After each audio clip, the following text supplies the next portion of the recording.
Welcome back to John Kleis Car Auditor's YouTube channel. This video is about this Mercedes C-Class W204 chassis, the slightly later W204, where we've actually, well, customer wanted Apple CarPlay and Android Auto, so instead of adding an interface to the existing screen, we've actually replaced the screen for something far larger. Now, excuse me 1 second, the most important employee needs to be put away for this demonstration. In, good girl. So let's get in and actually show you how it all works and what the solution looks like. We've done a few of these now. This is a company called ZZ2, which I think South American brand. We've tried a few Android screens in the past, weren't that happy with them, so we kind of steered away from the solution for quite a long time actually, and started just to not say we can't do anything for these type of cars, or we can only add Apple CarPlay to the existing one.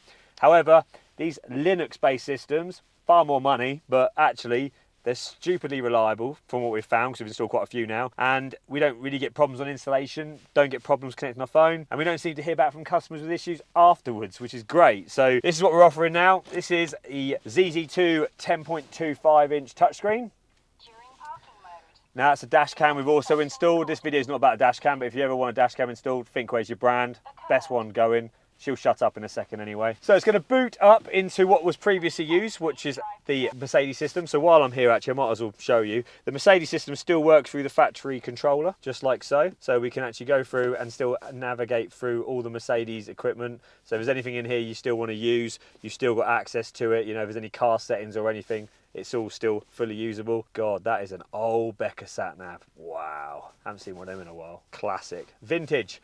So anyway, when you finish going through the Mercedes system, you can just touch the screen, it takes you back to the home screen. Now I'm gonna actually connect my phone live on this, because my phone's not connected. How you connect your phone is very simple. It's wireless Apple CarPlay. So you go onto your phone, go to Bluetooth devices, and then we're going to search for devices, and it's going to find the identification code. The identification code is going to come up at the bottom in this particular situation, car BT. Hit select, and then you're just going to follow the on-screen instructions. It's very simple. It's pair, allow, and then just wait for your phone to come up. Do you want to activate CarPlay? Hit connect. And then what it's going to do is establish its connection, and then that is going to switch over to CarPlay just like so. I'm going to move those icons over to the right-hand side for right-hand drive mode opposed to left-hand drive mode. I'll do that when I'm finished. Customer's got touchscreen Apple CarPlay just like so. Very simple to use. Customer's got now access to Google Maps, which is far better than that old Becker navigation system. Apple Maps, which is still better than that Becker system. And you've also got Waze for the Waze community out there. Music apps like YouTube Music, Spotify, Tidal,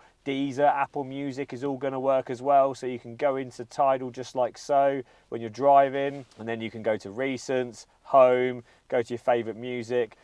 Bit of Dizzy Rascal, just like so. And I think, from what I can remember correctly, is the controller still works. So check this out, right? The rotary dial also navigates the CarPlay, meaning you don't have to worry about getting fingerprints on your screen, or if you just prefer to use this when you're driving, because you might think it's safer, it's a great option as well for people that want to use the controller instead. Steering wheel controls all still work as you'd expect. Volume up and down, track up and down, and also answer and hang up calls all still work as standard. It's very different to the small little 5-inch screen, which I don't have to hand. I wish I got a before picture, but if you've got a Mercedes C-Class 2012 circa year, you're going to know what it looks like anyway. This is the new improved version. It's a cracking option. If you want to add a reverse camera, you can also add a reverse camera to this as well. I really like it. I think it's brilliant. Like, why would you not want a big 10.2-inch touchscreen for Apple CarPlay and Android Auto? You know, as much as adding the screen's about originality, and maybe if you had some rare C63 S car and you're like, I don't want anything like that, then yeah, brilliant, that's for you. But for someone that uses the car daily, bigger screen, there is no negative to it. It's easier to use, easier to see, and easier to read. My name is Connor from John Kleis Car Audio. This is a Mercedes C-Class.